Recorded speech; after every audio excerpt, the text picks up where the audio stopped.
Oke, kita mulai dari asumsi-asumsinya sebelum gagasan pembaharuannya. Yang pertama, agama itu hadir bukan untuk membuat kita terpecah-pecah.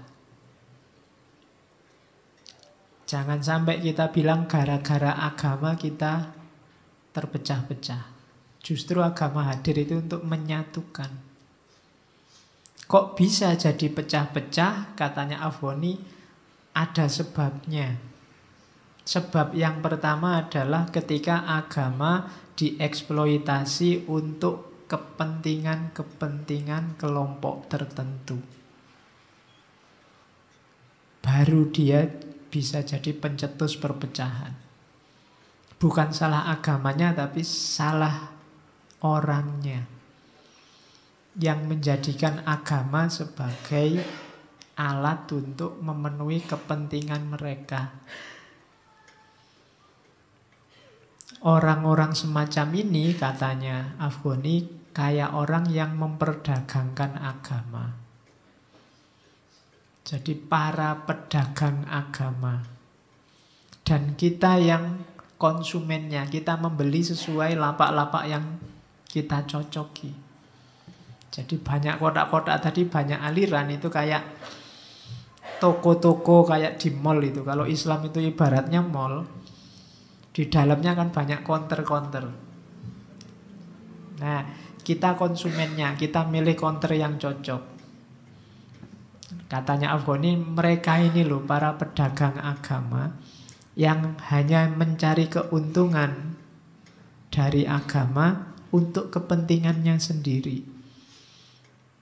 Ini sumber merosotnya agama dan nilai-nilainya.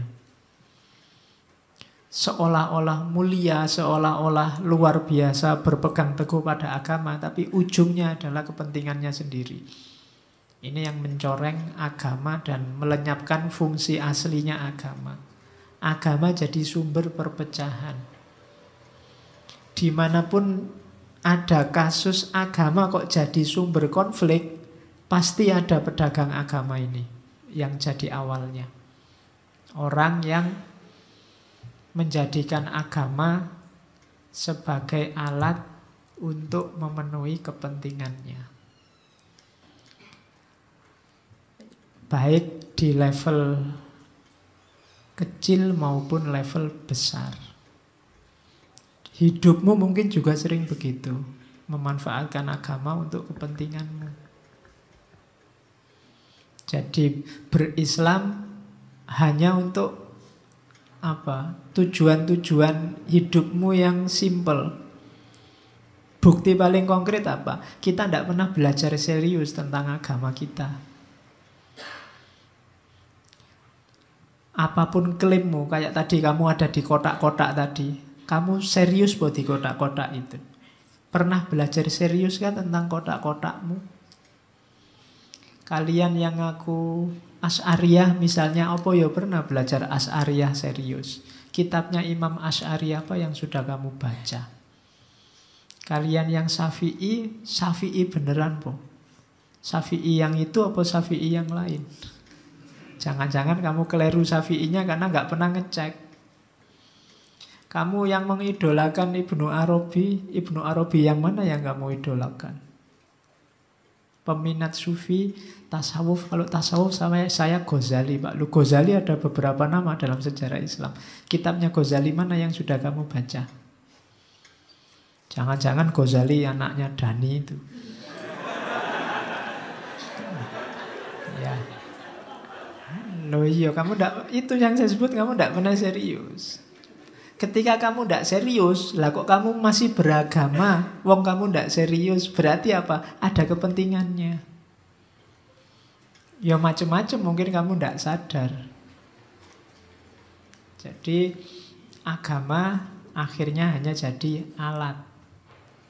Ya, asumsi pertama itu jadi tadi penyakit macam-macam tadi yang muncul di tubuh umat Islam awalnya ini. Oke, kita lanjutkan. Maka mari dimulai beragama secara serius. Diawali dari mana? Itu nanti Afghani punya konsep 3 kebenaran agama yang fundamental. Jadi orang beragama itu wataknya 3 ini. Punya kebenaran yang dipedomani.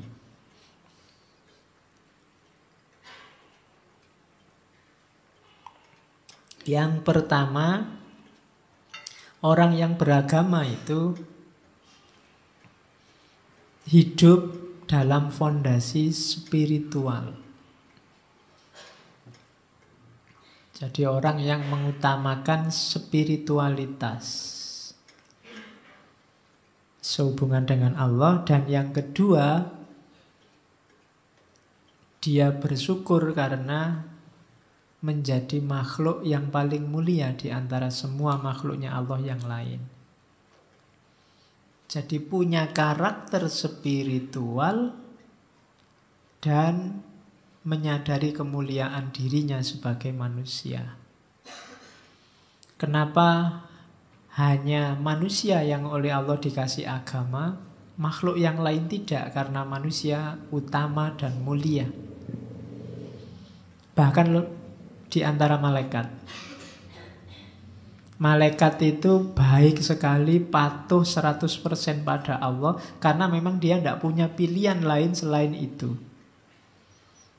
Kebisaannya malaikat cuma hanya patuh. Beda sama manusia. Manusia patuh bisa, mbangkang bisa. Jadi yang pertama itu. Yang kedua, orang beragama adalah orang yang membawa pada keunggulan dirinya dan kelompoknya. Berarti apa? Orang beragama itu selalu dia lebih baik. Jadi kalau orang yang beriman itu harusnya derajatnya selalu naik. Ya termasuk level kelompoknya. Itu yang saya bilang tadi, tidak usah sibuk dengan kotaknya orang lain. Kotakmu sendiri diperbaiki sebaik mungkin. Itu. Jadi orang yang beriman itu implikasinya selalu kesolehan. Apakah kesolehannya sendiri atau kesolehan kelompoknya. Itu kebenaran agama yang kedua. Orang yang beriman kok tidak mengarah ke kesolehan dirinya atau kesolehan kelompoknya, perlu dicek lagi keimanannya. Yang ketiga, orang yang beragama itu kalau hidup saya bilang tadi serius. Tapi dia sadar bahwa dunia ini adalah ladang untuk bersiap-siap di kehidupan yang akan datang. Jadi dunia tidak sekedar mampir minum. Tapi dunia ini kayak tempat kita menanam. Panen besarnya nanti di kehidupan yang akan datang. Jadi maka harus serius, jangan santai-santai. Kenapa? Biar besok panen kita sukses. Panen kita adanya di kehidupan yang akan datang. Kalau kita menanamnya santai-santai, ya panennya juga tidak akan sukses. Panennya juga santai hasilnya. Besok di akhirat nanti di sana santai-santai. Sambil dipukuli sama malaikat. Ya. Jadi ini 3 kebenaran. Jadi rumusnya adalah kita ini makhluk spiritual yang paling mulia, yang beragama sehingga menghasilkan kesolehan diri dan kesolehan sosial. Dan yang terakhir, yang sungguh-sungguh dalam hidup, karena hidup ini adalah persiapan hidup yang akan datang.